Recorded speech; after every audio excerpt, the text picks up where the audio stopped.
Hi, I'm Karen Wolf, and I want to tell you about the Hand-in-Hand Parenting Professionals Intensive.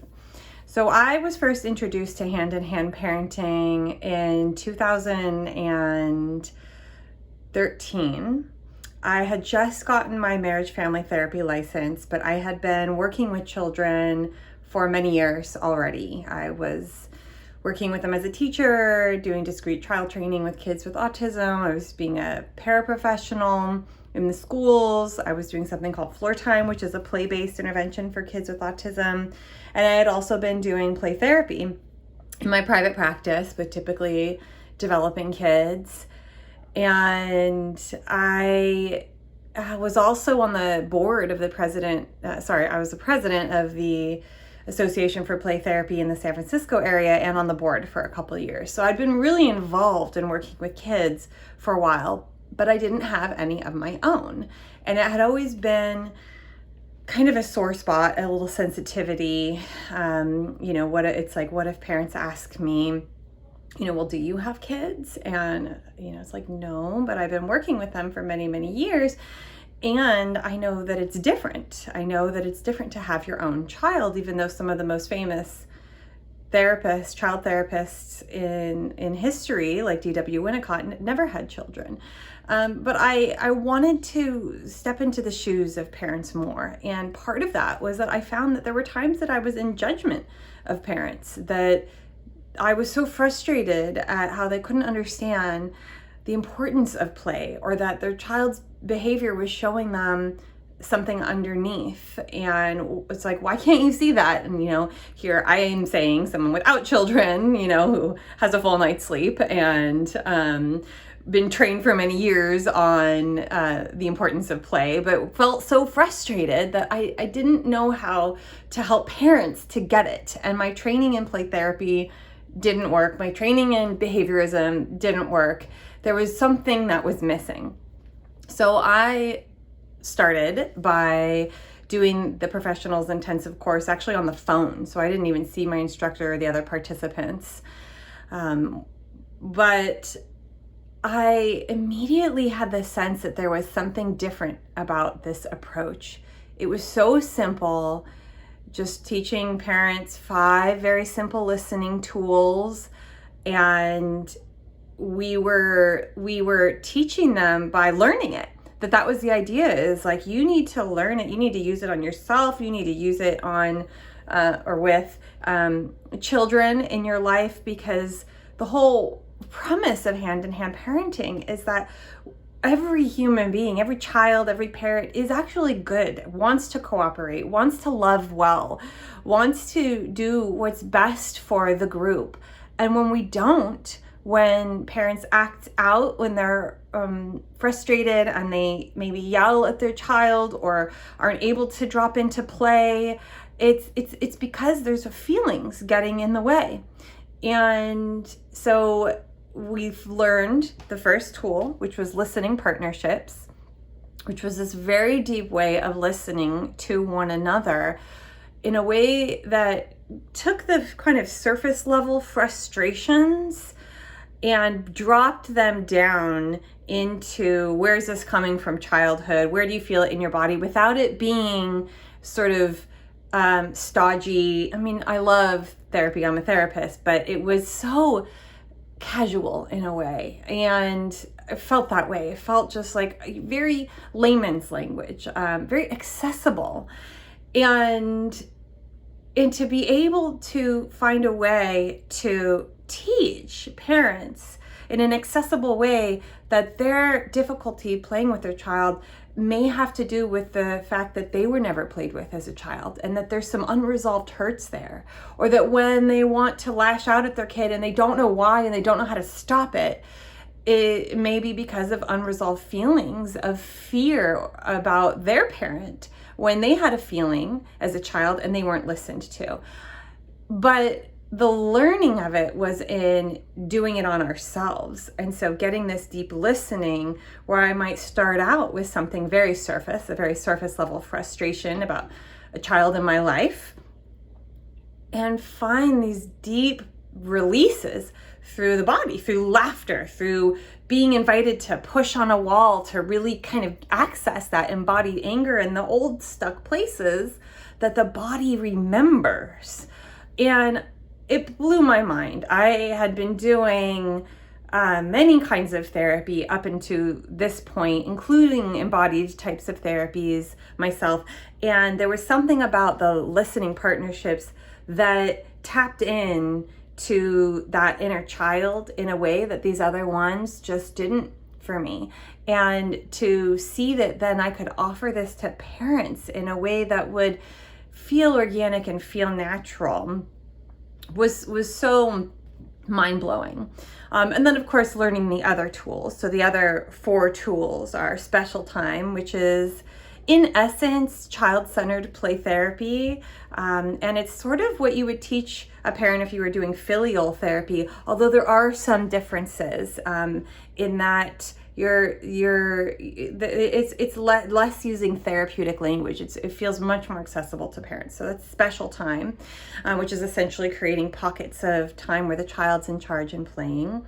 Stay listening, which is basically listening partnerships, but adult to child, where when a child's having a tantrum, instead of feeling like you need to fix it or you reacting to your own sort of overwhelm, to take a step back and say, you know what, this is actually the child's intelligent way to try to release what's getting in their way of being able to feel safe, feel connected to me, to others, that they're actually trying to let this feeling out, because the body is so intelligent that it does that. And kids are they have less defenses and coping mechanisms built up, and so it comes out more naturally. And so to give parents permission with stay listening to not have to fix the child's feeling, to not have to teach them anything, to not have to stop it, that you're not a bad parent if you can't stop your child's tantruming in the grocery store, but to just listen and trust that this is the child's natural way of trying to heal. I mean, that alone has been so profound for so many parents. I'll have one session with parents, teach them about listening partnerships, teach them about stay listening, and then they don't come back for another year telling me, wow, things have changed so much. And then the other tools are play listening, where you use the power of laughter to help kids work through their feelings. And so this is very embodied. And I remember I had a child who I was working with as I was going through the hand-in-hand certification program. And this child would sort of step on kids' fingers at school and then completely deny it. And the teacher was getting so frustrated. And so in our play sessions, in our child-centered play sessions, this child would have us do competitive games like baseball in the office, and of course would always win. And I was trying to use what I thought were the most useful ways to respond, like, I did actually win a point right then, and I feel sad that you don't that you're not giving me my point, like trying to sort of teach them empathy in a kind, gentle way, or saying like, let's not do a competitive game if we can't do it fairly. And what I did with play listening, at first I was so resistant, because I said to myself, this is going to reinforce this child's behavior and belief that they're always winning. But so the child would we would play a baseball game and I would get a point, and this child would say, oh, I won, I got 3. And instead of saying, oh no, you didn't, I did, I played dumb. Oh, how did that happen? I must have been completely out of the room. Oh, wow. Okay. Well, I better try harder. And then I would do 20 push-ups or pretend to meditate, in a very kind of exaggerated way. Oh, if I just meditate really hard, then I'll be able to win. And this got the child laughing. This got the child feeling in control, feeling in power, because I was taking on her feeling of lack of control, her feeling of helplessness, her feeling of no matter how hard I try, I can't even get a point against these kids who I'm up against kind of academically, socially, and physically at school. That her feeling was a feeling of lack of control, and with me just taking that on, but in a really playful, exaggerated way, what started to happen naturally in the play is she started to naturally give me more points. It's like her self-structure, her ego self-structure was able to get stronger and stronger and stronger by having these moments with another adult where she could address the issue, which was feeling out of control, feeling less than. So addressing the issue, but in a way where she's feeling more powerful because I'm taking on the issue, and she's getting to laugh about it, which is a way that the brain releases stuck feelings and the brain releases trauma through laughing. One of the ways, not the only way. That naturally her natural inclination, her natural tendency towards healing emerged. And I remember the day when we got equal points, and then the next session, she didn't want to play competitive games anymore. It was like the need was served. It was served, and she didn't need to play that out anymore because something inside of her had been filled. And so this was huge. This is play listening. And so it completely changed the way that I work with kids. I mean, it augmented these tools working with children and working with parents that I just didn't have before or was resistant to. And this gave me a way to learn these tools and also work on my feelings about them. I remember having lots of listening partnerships where I would say to my listening partner, I don't want to do this with this child. It's going to make it worse. And they're paying me. And this is wrong. This is unethical. This can't be right. I was working through my feelings, which would allow me to come to thinking about how this might actually allow the child's natural inclination to heal through. And then the fifth tool is setting limits, which essentially combines the stay listening with setting firm but loving limits, where we do what's called listen, limit, listen. So listen to, first of all, if a limit is actually needed, or if it's just our own emotional reactivity in that moment, which totally happens, especially when we're around our kids all the time, or having a bad day. So listen if a limit is needed, and then if it is, set a limit. I can't let you hit your brother, or I can't let you have that cookie, and then listen to the child's feelings without giving in, but just listening to them, oh yeah, I know you really want a cookie, or just being quiet and listening to the tears or the anger, which often comes out in, uncontained ways because it's the child working through fears and frustrations that probably have nothing to do with the limit, but just the fact that there's so many limitations on being a child that actually they don't get to control their schedule. They don't get to decide what they eat, and not that they should, but that they desire that because they're human and they desire to feel autonomous in their lives. And so there's a frustration around that and a fight for, well, I want to be able to live my own life, and something doesn't feel right, something doesn't feel fair, and then there may be injustices in their life or traumas from birth or their childhood or big moves or losses that they're working through. So this way of setting limits helps parents to both be able to be firm and calm and allow their child to work through any difficult feelings that are causing the off-track behavior in the first place. And I have found that it also really helps parents to reparent their own child. That almost no parents that I work with or know personally have had limits set in a loving and firm way. Most of the time it was either very harsh and kind of dismissive, maybe even abusive, or neglectful. And so there's a way in which it's not in their bodies of how to set a limit in a firm way that's also loving. It's kind of like, how do those two go together? That doesn't, either you're firm and mean, or you're loving and permissive. And so there's a reworking that happens internally.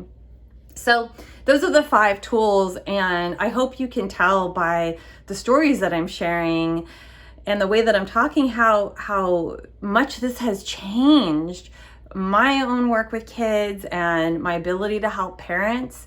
And honestly, it's completely filled my practice. That after I did the professionals intensive 8-week course, I dove in and I did the 8-month certification course, which I highly recommend. You can do it in person in Palo Alto, or you can do it online, of course. And right now we're, all in shelter in place. And so depending on how long that lasts, it may only be offered online in the next round. But in any case, whether you're watching this during the time of COVID or sometime after, it's a very profoundly changing program to be a part of and to be connected with other parents and other therapists and caregivers that are doing this work. I have listening partnerships now from that course and from being part of the instructor listserv, where I get to offer and receive this deep listening every week that honestly for me personally has been sort of the next step in therapy. And I still sometimes see therapists, but the listening partnerships have been so nourishing. And like I said, my practice completely filled, and I've had a wait list for years. And now I have 2 associates who, because I have so many clients coming in. So on the business side, doing this course I have found is also a really great way to build your practice. So if you have any interest or any questions, I hope that you'll reach out. As of this recording, I am offering the next course online, which is really exciting. First time I've done that, so I've done many in person, but first time online, so we can kind of offer it to more people. And that course is starting April 29th. As of right now, I only have 2 spots left. And if you're listening to this after that, then just check in on my website or email me to see the next time I'm running a course. You can also go directly to handinhandparenting.org and see what courses they're offering. I'm not offering mine as part of the Hand in Hand website, but I'm not in competition with them. I think that there is so much need for this, and so please go to their website, go and explore. There's so much wonderful content there too. So that's handinhandparenting.org. And then to get connected to my courses and my other offerings, my website is sfbayplaytherapy.com. That's SF Bay as in the San Francisco Bay. So sfbayplaytherapy.com. And I will put all of this in the comments too. And I just thank you so much for listening and look forward to seeing you. Okay, bye-bye and be well.